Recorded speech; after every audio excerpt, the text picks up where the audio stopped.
I just bought this top-down BT600 battery tester, and I'm just going to open it up here, take a look at it. We're going to try it out. I've been wanting one of these.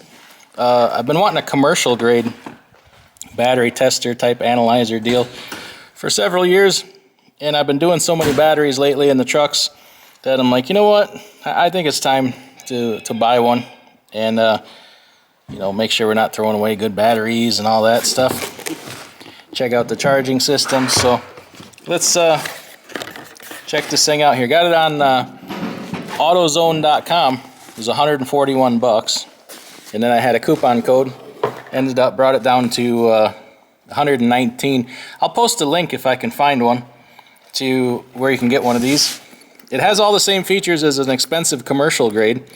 I wanted one with a thermal printer, and that could store the last few tests, and something that could test amperage and all that stuff. So let's check this out here. That's a pretty cool, pretty good sized screen there. We'll just leave that screen protector on there for now. Here's the printer. It's already got paper in it. That's pretty cool.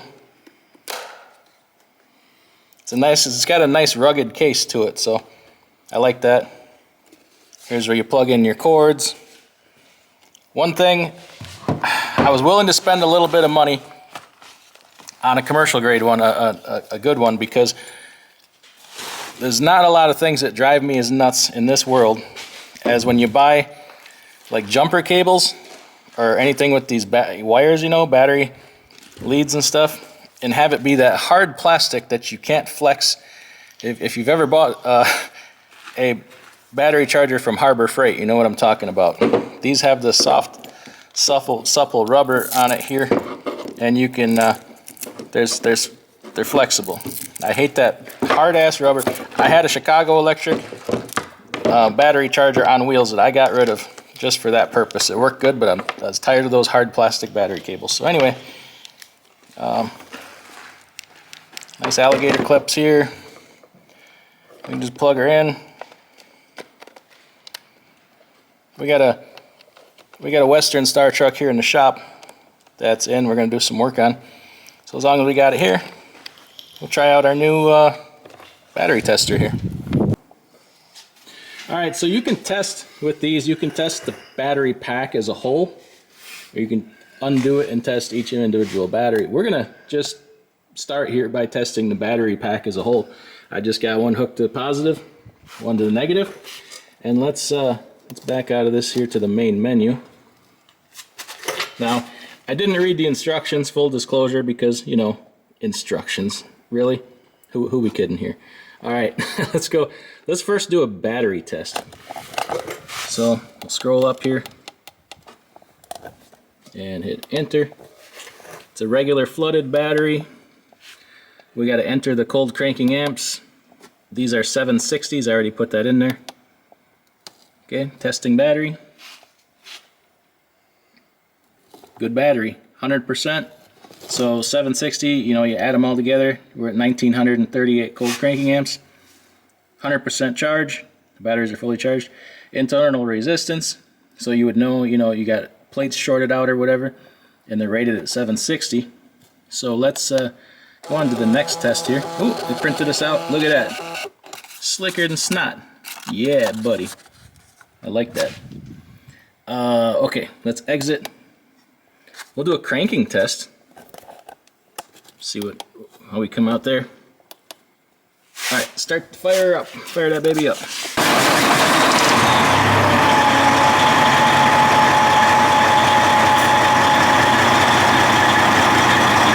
That's all good. Okay, we'll print this out some more. Let's go do charging test.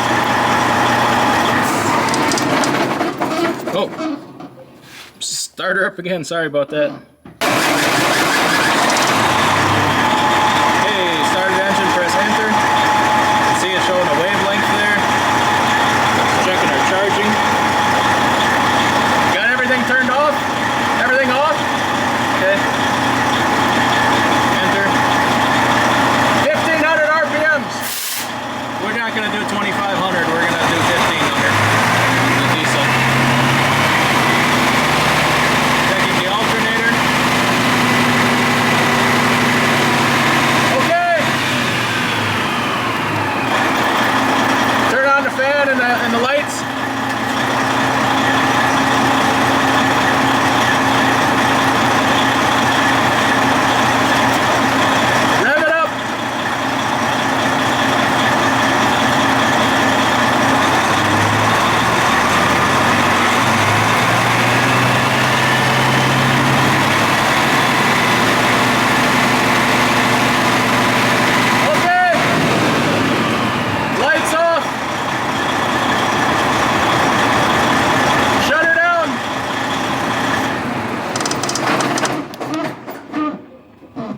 charging normal.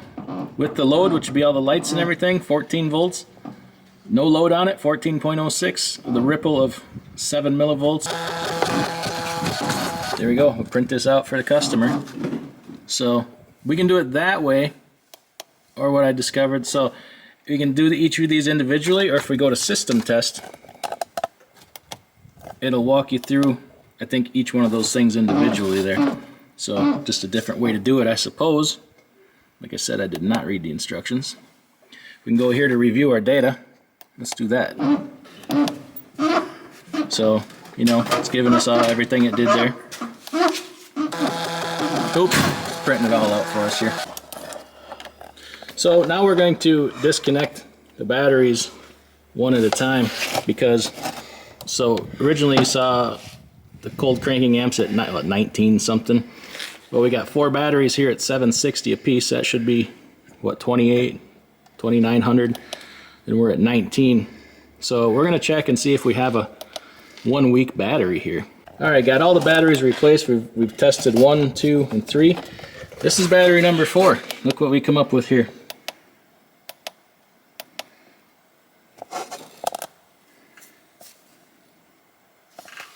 Replace.